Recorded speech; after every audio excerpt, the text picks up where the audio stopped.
Hello everyone. आज मैं भारतीय संविधान के विभिन्न स्रोत different sources of Indian constitution के बारे में बता रहा हूँ। इसमें जो है गवर्नमेंट ऑफ इंडिया एक्ट 1935 यानी भारत शासन अधिनियम 1935 का सबसे ज़्यादा भाग शामिल किया गया। ये कह सकते हैं कि भारतीय संविधान का लगभग 2/3 भाग गवर्नमेंट ऑफ इंडिया एक्ट 1935 का ही रूप है, या इसको भारत शासन अधिनियम 1935 के कह सकते हैं कि लगभग 200 प्रावधानों को भारतीय संविधान में शामिल किया गया है। इसके अतिरिक्त विदेशी जो हमारे संविधान निर्माता थे वो विदेशी संविधान का भी अध्ययन किए और उनके अलग अलग देशों के अलग अलग संविधानों से कुछ न कुछ भाग को भारतीय संविधान में शामिल किए।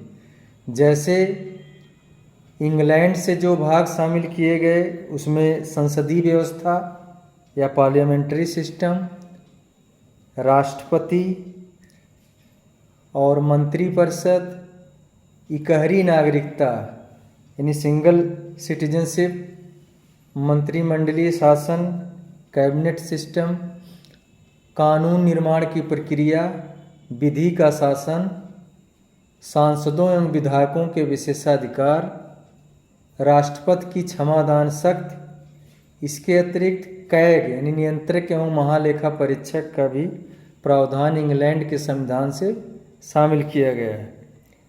अमेरिकी संविधान से जो सेगमेंट लिए गए हैं उसमें मुख्य रूप से मूल अधिकार यानी फंडामेंटल राइट्स, न्यायपालिका, स्वतंत्र न्यायपालिका कह सकते हैं, इंडिपेंडेंस ऑफ जुडिशियरी, न्यायिक पुनरावलोकन यानी जुडिशियल रिव्यू का भी प्रावधान अमेरिकी संविधान से लिया गया है।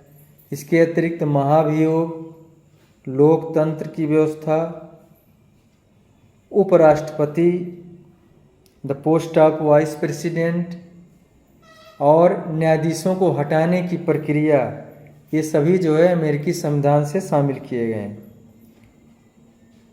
आयरलैंड के संविधान से नीति निर्देशक तत्व को शामिल किया गया है, जो directive principle of state policy है उसको शामिल किया गया है।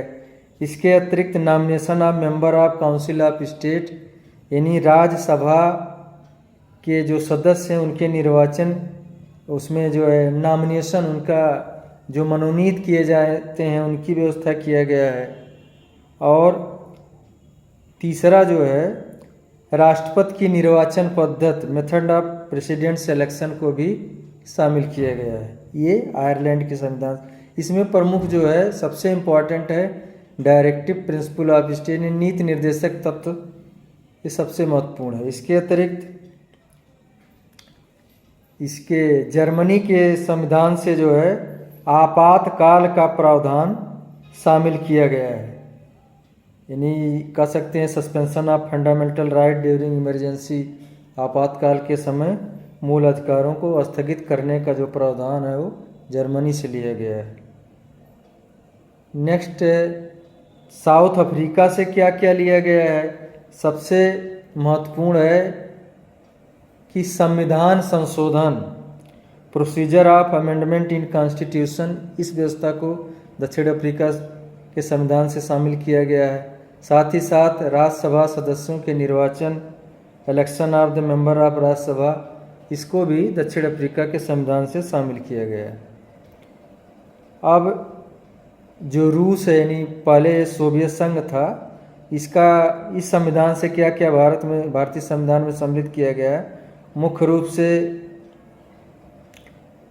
मौलिक कर्तव्य, मूल कर्तव्य जो है फंडामेंटल ड्यूटीज, और प्रस्तावना में सामाजिक, आर्थिक और राजनीतिक न्याय का आदर्श, या इसको कह सकते हैं ideal of social, economic and political justice in preamble, इसको भी पूर्व जो सोवियत संघ है उसके संविधान से लिया गया।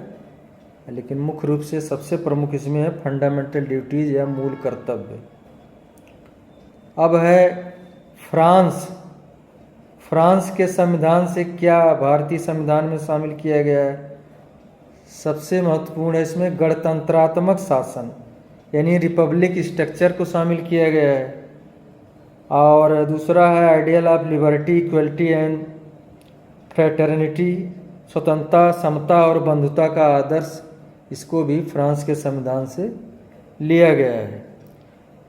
अब बचता है ऑस्ट्रेलिया। ऑस्ट्रेलियन कॉन्स्टिट्यूशन से क्या लिया गया है? ऑस्ट्रेलिया के संविधान से सबसे महत्वपूर्ण है कॉन्करेंट लिस्ट, समवर्ती सूची।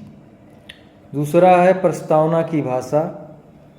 तीसरा है संसद के दोनों सदनों की संयुक्त बैठक का प्रावधान और joint sitting of both houses of parliament. इसके अतिरिक्त freedom of trade, commerce and intercourse यानी व्यापार, वाणिज्य और समागम की स्वतंत्रता, इसको भी ऑस्ट्रेलिया के संविधान से लिया गया है। अब जापान द्वारा क्या शामिल किया गया, यानी जापान का जो कॉन्स्टिट्यूशन उससे क्या लिया गया है?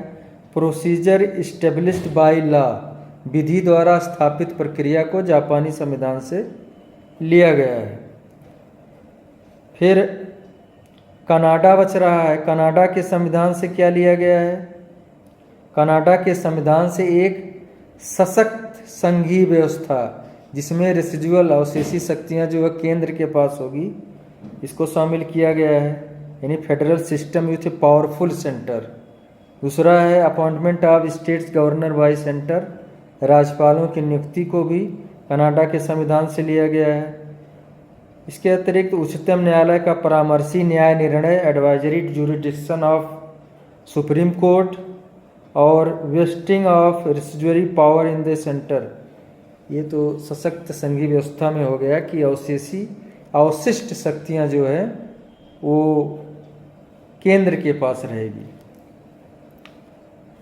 तो इस प्रकार से ये भारतीय संविधान के विभिन्न स्रोत है, जिसमें सबसे ज़्यादा जो है गवर्नमेंट ऑफ इंडिया एक्ट 1935 को शामिल किया गया। इसके साथ ही साथ अन्य महत्वपूर्ण प्रावधानों को विभिन्न देशों के संविधान से लिया गया है। तो ये एक सभी कॉम्पिटिटिव एग्ज़ाम के लिए एक महत्वपूर्ण टॉपिक है। इस वीडियो को आप शुरू से आखिरी तक ज़रूर देखिए। Thank you.